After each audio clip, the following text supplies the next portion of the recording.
Welcome to This Explainer. Look, we're going to dive straight into things today because we're tackling a massive, rapidly evolving threat. And honestly, it targets almost everyone. If you have a bank account, if you use digital payment systems like UPI, PhonePay, Google Pay, or Paytm, you are actively in the crosshairs. We're going to break down exactly how modern banking frauds operate. No confusing jargon, just looking directly at the actual tactics these scammers are using right now. By the end of this explainer, you're going to know exactly how to spot a fake bank call, how that infamous OTP scam really works, and most importantly, precisely how to lock down your hard-earned money. So let's get into it. Seriously, I want you to genuinely consider this question. Could a simple, casual 2-minute phone call completely empty your entire bank account? I know, it sounds like a total exaggeration, right? We all kind of like to think we're too smart or way too tech-savvy to fall for a scam. We assume there's all these security layers, passwords, and firewalls protecting our life savings. But what if I told you that scammers today don't actually need to hack your bank's mainframe? They just need to hack you. Picture this. You wake up in the morning, you blindly reach for your phone on the nightstand, and the screen lights up with an SMS notification. But it's not a text from a friend, it's an alert straight from your bank, 50,000 rupees debited. You blink, right? Just trying to clear the sleep from your eyes, wondering if it's some sort of glitch or a weird subscription renewal you totally forgot about. But before you can even open your banking app to double check, boom, your phone buzzes again. Another notification flashes across the screen, 25,000 rupees debited. Now the panic really starts to set in. Your heart rate is spiking, you haven't bought a single thing, you haven't transferred a dime, you are literally just lying in bed, helplessly watching your bank balance plummet in real time. And then comes the absolute knockout punch. 10,000 rupees debited. You frantically log into your account, and it's completely empty.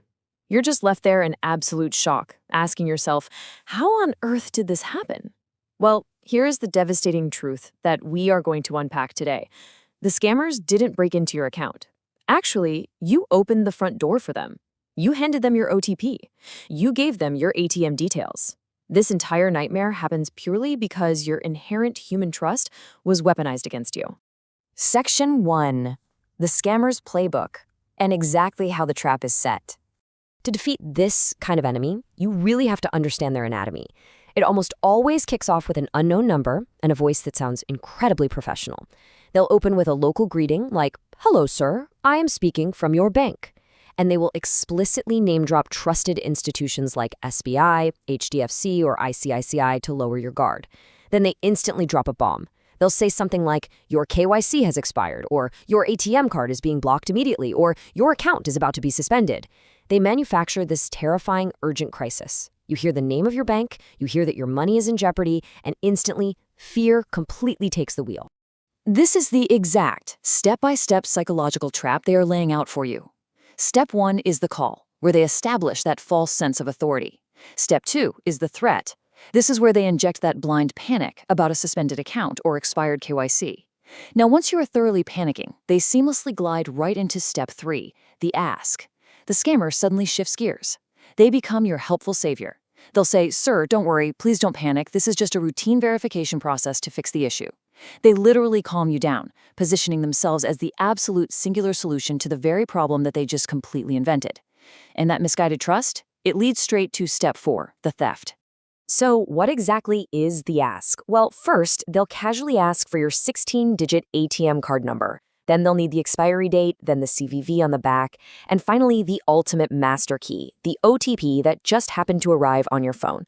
But listen, here is an even more insidious tactic they are using now. Sometimes they don't even ask for numbers. They just ask you to install an app. They will politely tell you to download AnyDesk or Quick Support for what they call a live verification. The crucial takeaway here is that the moment you install these screen-sharing apps, you are literally handing the scammer full remote control of your smartphone. They can open your banking app themselves, read your hidden text messages for OTPs, and just drain your account while you sit there and watch. Section 2. The real cost and humanizing the threat. Data and steps are super important, sure, but to really grasp the severity of what we're talking about, we need to ground this in a real, incredibly tragic narrative. Let's talk about Ravi. Ravi is just a totally normal student who got one of these phone calls. The person on the other end very calmly informed him, "Sir, your debit card is being deactivated today. We need an immediate update to keep it active." Ravi, instantly terrified that he wouldn't be able to pay for his daily food and expenses, just panicked. Believing he was talking to a genuine bank rep who was just trying to help him out, he shared his ATM card number. And when that little text message arrived, he read out the OTP. Exactly 2 minutes later, Ravi lost 85,000 rupees. For a student, that is a completely catastrophic amount of money. It just vanished into thin air. Naturally, Ravi rushed to call his bank's actual customer care line to report the theft and beg them to reverse the transaction. But the bank gave him a really chilling response. Sir, you shared the OTP yourself.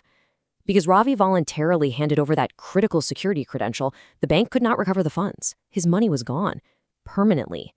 Which brings us to the absolute non-negotiable golden rule of digital finance. Listen closely. Bank employees will never ask for your OTP. They will absolutely never ask for your CVV, your ATM PIN, your UPI PIN, or your full card details. Never.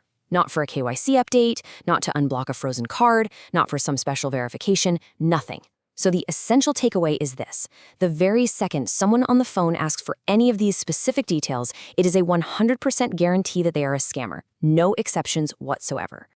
Section 3. The illusion of trust and psychological warfare. So why do really smart, highly educated people like Ravi actually fall for this stuff? Because these scammers are absolute master manipulators. They are engaging in psychological warfare. We all have this built-in expectation that a scammer is going to sound rough, uneducated, or just blatantly suspicious. But the reality? It's completely different. These are highly sophisticated professional operations. The callers speak fluent, polished English or Hindi. They use advanced tech to spoof fake caller IDs, so your phone screen might actually display your real bank's name. They steal official bank logos for their WhatsApp profiles. Some of these call centers even go as far as pumping in fake background audio of typing keyboards and ringing phones to perfectly mimic a bustling customer care center. It's an almost impenetrable illusion of legitimacy. But here's the thing. Their true weapon isn't the fake logo, and it's not the background noise. Their ultimate weapon is extreme psychological pressure. They intentionally create these artificial time limits. They will sternly tell you, sir, do this immediately, otherwise your account will be permanently blocked in exactly 5 minutes. Or they'll hit you with, this is your final warning. And they do this entirely on purpose, because they understand human biology. When we are forced into a state of extreme fear and urgency, the logical, critical thinking part of our brain literally shuts down. And that is exactly when we make incredibly fast, reckless mistakes. Section 4. Your defense arsenal and how to stop the theft. Knowing how they attack is only half the battle, right? Here are your absolute, rock-solid prevention rules to protect your money. Number 1, never share your OTP. It is for your eyes only, even if the guy on the phone aggressively claims to be the branch manager himself.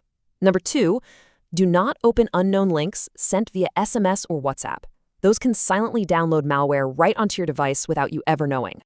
Number 3, absolutely no screen sharing apps like AnyDesk, period, under any circumstances. Number 4, and this is super vital, when you need to call your bank, do not blindly trust a Google search. Scammers actually pay to plant fake customer care numbers right at the very top of the search results.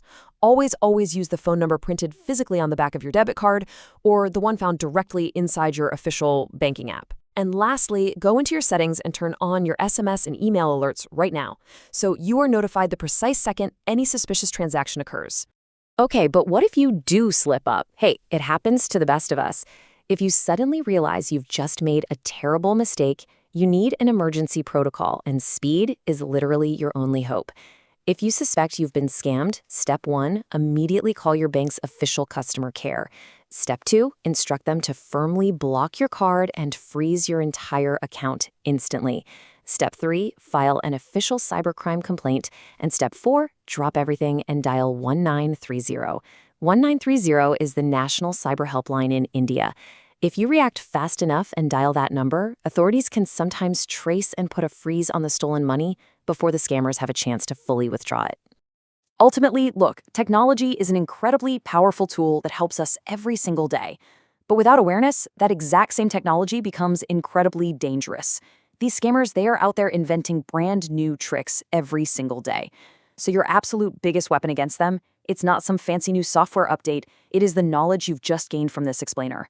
I strongly urge you to take this information and share it with your parents, your grandparents, and any vulnerable family members. They are the prime #1 targets for these professional operations, and sharing this knowledge with them could literally save them thousands.